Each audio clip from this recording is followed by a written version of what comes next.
Question of the day. What's your favorite simple mechanic that has been implemented into a much bigger game? Because today we're talking about a concept that every single kid has played. It's rock, paper, scissors, right? It's a simple game which three outcomes, one trumps the other in a circle. Today, though, we're taking a look at a game called Kardashev Scale from WizKids. This is a game in which the theme is you're judging and growing your civilization throughout across time, essentially in the future, making it better and better, touching the cosmos, essentially. But it's an abstract game in which you are actually playing rock, paper, scissors to gain resources to buy cards from the middle of the deck, from the table. Now, when I say that, it feels like I stripped the beauty of it, but I promise you, there's something interesting about this game. Absolutely. So let's take a look right now at Kardashev Scale. We'll come back and talk final thoughts after this.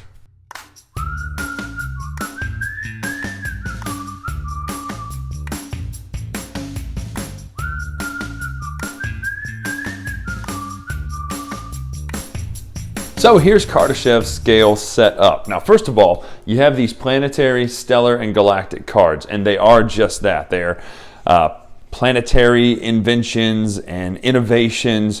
First of all, this art is just absolutely gorgeous, but I do want to point out the art and theme doesn't mean anything so much. It's very abstract. The game is purposely abstract, but really, really good looking stuff.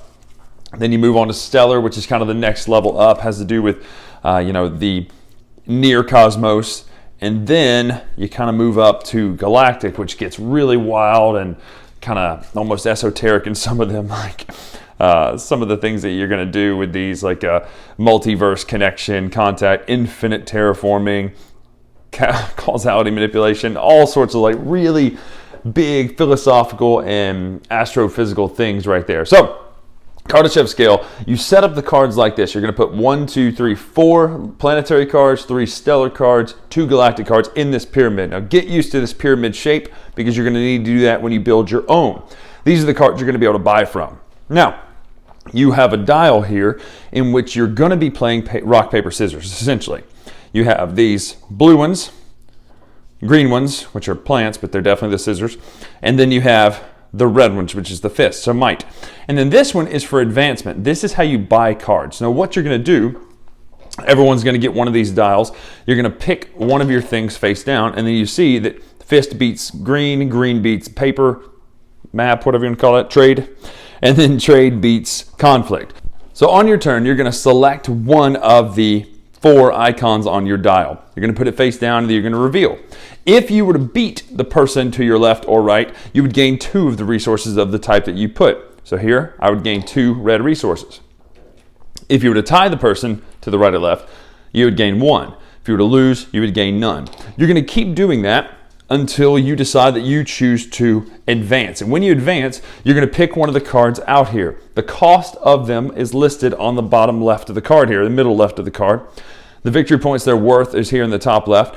And then what they do is down here in the bottom. So some of these are going to give you additional points, and then some of them are going to give you additional powers, conditional powers, things like that, as well as some of them will allow you to hold extra resources. Now you can only hold 10 resources normally, and it's at the end of your turn you'll discard down.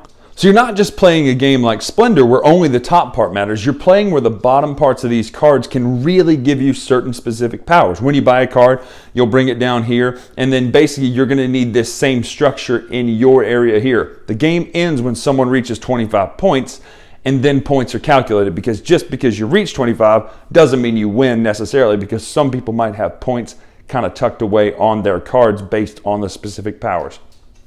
That's how you play Kardashev Scale. It is really that simple, but it's actually a whole lot of fun.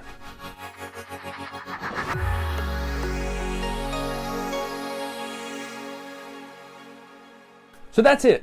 It's really simple. If in your mind, think for a second, it's Splendor with a wrinkle of how to get your resources. And I love that. First and foremost, let's talk about the art, because the art doesn't actually matter. This could be Rome, right? It could be a different thing. It could be a chef. You're buying the right ingredients to make the right dishes in your restaurant. It doesn't matter. In fact, I actually like that theme.